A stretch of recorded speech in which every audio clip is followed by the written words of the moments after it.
चौथी गद्दी हुई अवतारा और ताका चरित्र विदित संसारा। हम ही उनके सिर बैठ आई और वासे पार कोई नहीं। जो बात मैं करता हूँ सत्संग में, आपको एक भी देही गुरु नहीं बोलेगा ये बात, क्योंकि वो आपको पैरों के नीचे झुकाने के लिए आए हैं इस दुनिया में, और मैं इस दुनिया में आपको गुरु बनाने के लिए आया। बस आप इतना समझिए। चौथी गद्दी का मतलब यही था। पहली गद्दी है आचार्य गद्दी। जो यहाँ पर आचार्य बनने के लिए तड़प रहे हैं, हम गुरु बन जाए, हम गुरु, वोटिंग होती है, झगड़े होते हैं, लाठी डंडे चलते हैं आश्रमों में, अरे मर्डर हो जाते हैं, मर्डर हो जाते हैं। तुम्हें क्या पता कि वो गुरु कैसे गुरु बैठा है, बना बैठा है? क्या तुमने किसी गुरु के पास जाके पूछा, गुरु जी आपको गद्दी कैसे मिली? आपसे पहले गुरु कौन थे? आप दोनों के बीच में कोई गुरु था क्या? पिछला गुरु कह रहा है ये गुरुद्रोही है, अगला गुरु कह रहा है चल बेटा मैं तुझे पार करूंगा। बताओ दोनों गुरु में से सही कौन है? फिर सही।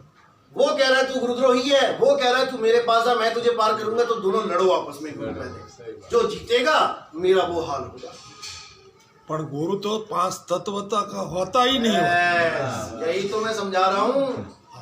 वो नीतत्व वाला गुरु है भाई। पिछले गुरु ने आपको कह दिया कि तू नरक में जाएगा, तो मैंने उस गुरु को छोड़ दिया, अगले के पास गया, उसने कहा कि तेरे जैसा तो छिला ही कोई नहीं है, तू तो भैया पार होगा। अब बताओ मेरा क्या होगा? अब बताओ मेरा क्या? दोनों ही गुरु हैं, दोनों ही गद्दी वाले हैं, दोनों के ही लाखों चेले हैं। अब बताओ क्या होगा? वही होगा जो मंजूरे खुदा होगा, खुदा होगा। किसी ईश्वर गुरु ने करेगा। कोई सर्टिफिकेट नहीं दे दिया भैया तुम पार हो जाओ, हमारी छोड़ो, तुम ही पार हो जाओ, वही बहुत है। खुद की टांग लटकी है कब्रों में, अता पता नहीं मेरा क्या होने वाला है। दूसरों की गारंटी दे रहे हैं कि ये पार होगा कि नहीं होगा। बताओ।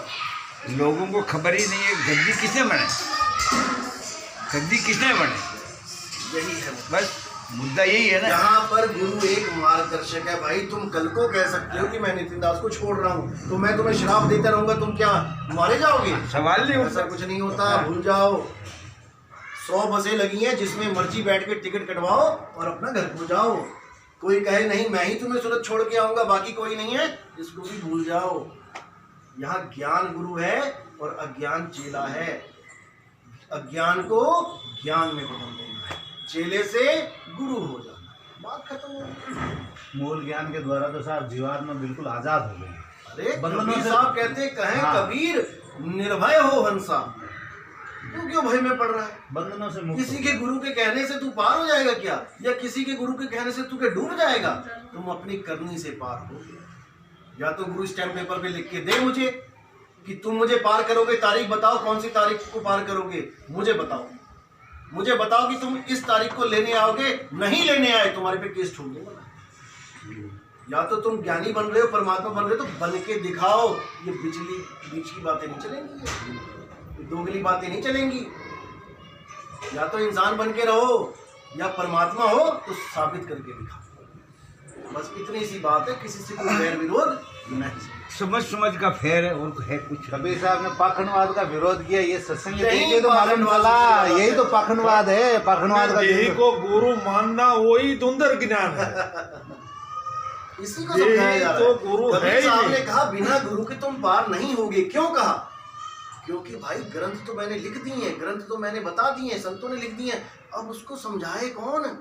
जैसा गुरु मिल रहा है उस ग्रंथ को वैसा तोड़ मरोड़ के तुम्हें समझा रहा है अपने हिसाब से, अपने हिसाब से। उस वाणी सही बात। सोई गुरु पूरा कहा है, 2 अक्षर का भेद बताए, इस वाणी को कौन संत नहीं बोला? बताओ। सब बोले, लेकिन क्या कर रहे हैं? ओम सोम दे रहे हैं। भाई क्या कर रहे हैं? ओम सोम दे रहे हैं। अब वाणी कह रही है सोई गुरु पूरा कहा है, 2 अक्षर का भेद बताए, 3 तो नहीं बोला ना। अब 3 की बिल्डिंग अपनी लगा देते हैं। इसीलिए साहिब ने बोला बिना गुरु के तुम्हारी गति नहीं होगी, क्योंकि तुम्हें समझ ही नहीं आएगा मैं कह के क्या गया हूं। लेकिन जब सारे कोड खुल गए, अब तुम्हें किसी गुरु की जरूरत नहीं है। क्यों नहीं है? ज्ञान समझने के लिए। जब वाणी खुल गई तो अगला गुरु क्या समझाएगा? भाई यही तो समझाएगा। अब तुमने क्या करना है? जो वाणियों के द्वारा तुम्हें संकेत मिल रहा है, अब तुमने उस पर अटल हो जाना है। नाम तुम कहीं से भी ले लो, अगर ज्ञान यही है, नाम तुम कहीं से भी ले लो, इससे कोई फर्क नहीं पड़ता। नाम का कोई ठेका थोड़ी है वहीं से लेने का। यही मैं कह रहा हूँ, नाम तुम मुझसे मत लो, तुम कहीं से भी ले लो, किसी और से ले लो, जो गांजा पीता उससे ले लो, उसकी करनी वो भरेगा, तुम्हारी करनी तुम भरो। जो गंजेड़ी भंगेड़ी है, किसी को विष्ठा बोला गया है, विष्ठा लैट्रिन, उसमें भी अगर हीरा पड़ा है यानी भेद पड़ा है तो तुम भेद ले लो ना जाके। वो लैट्रिन दुर्गंध है, उसके पास तुम बैठ नहीं पाओगे। कोई गांजा पिए उसके पास कितनी दुर्गंध आती है। बस में कोई बीड़ी जला ले तो कैसे एकदम हल्ला मचाते हो, भाई बंद कर इसको, क्योंकि दुर्गंध है वो। ऐसे ही साधु संत नहीं बोलूंगा, ऐसे ही लोगों को साहिब ने विष्ठा बोला है, जो इस पंथ में आ तो गए और भेद ले तो लिया, लेकिन करनी वैसी की वैसी ही। अगर वो भी तुम्हें ज्ञान दे देता है, बोल के समझा देता है, तो समझ लो तुम्हारा कल्याण हो जाएगा उससे, क्योंकि तुमने हीरा चुन लिया है और विष्ठा वहीं पड़ी रहने दी। इसीलिए साहिब ने कहा कि गुरु करे सो ना कर, गुरु कहे सो कर। क्यों कहा है?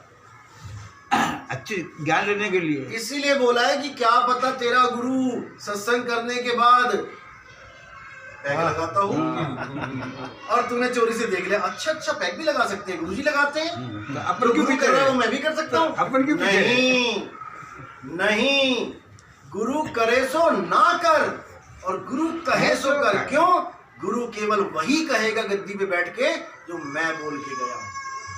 अगर मेरे बोले हुए से अगर हल्का सा भी इधर उधर हुआ तो जनता खुद उसको नीचे उतार देगी। वो भले खुद पैग लगाता हो, लेकिन वो कह नहीं सकता सत्संग में कि बेटा कभी कभी पैग भी लगा लिया करो, नहीं कह सकता। क्यों? क्योंकि मेरी गाई गाएगा वो, तो मैं बोल के क्या वही बोलेगा तुम्हें समझाने के लिए, लेकिन अपनी करनी क्या होगी उसका हिसाब परमात्मा लेगा उससे। इसलिए गुरु करे सो ना कर, गुरु कहे सो कर, उसी से तुम्हारा कल्याण। तभी तो उसमें बताया गुरु की करनी गुरु जाए, चेले की करनी चेला। बस इतनी सी बात है। कोई गुरु क्या कर रहा है वो उसकी प्रॉब्लम है, तुम क्या कर रही हो तुम्हारी प्रॉब्लम है। तुम अपने आप को साधो, उसको छोड़ो। इतने चेलों ने गुरु को जहर दे दे के गद्दी पे बैठ गए, अब वो गद्दी पे बैठा है तो श्रद्धा गद्दी वाले से जुड़ जाती है। अरे अभी हाल ही बैठ रहे हैं गद्दी पे अरे गद्दी पे वो कातिल है, वो कातिल है, तुम उसको सदगुरु मान के बैठ गए। बस यही तुमने समझना है, परमात्मा गुरु है। सर आपने बोला है कि जो जेल में जहाँ से आए हो वहाँ से निकलना है, हाँ। तो सुरती ये सुरती जीव है। ये अलग ज्ञान है, ये ऐसे नहीं खुला है। दीक्षा वाला ज्ञान है जो आप पूछना चाहते हो, ये ऐसे नहीं खुला है। चलो बहुत बढ़िया। हमारी तो इच्छा पूरी हो गई। 2 साल से मैं एक सारी दुनिया की इच्छा तुम आपा के ये मूल ज्ञान है। कबीर साहब कहते हैं पवित्र ज्ञान तुम जग में भागो, मूल ज्ञान गुप्त कर राखो। क्यों गुप्त कर राखो भाई? ज्ञान तो मूल ज्ञान से मुक्ति होगी, तो गुप्त करने को क्यों बोला? यानी कि फिर तो जीवों का कल्याण ही नहीं चाहते कबीर साहब। चाहते हैं, लेकिन उसका एक समय निर्धारित किया हुआ है। तो कहते हैं गुरुमुख को तुम धर्मदास तुझे लाख दुहाई, मूल ज्ञान बाहर ना जाई। गुरुमुख को तुम देव बताई, कपटी से तुम राख छुपाई।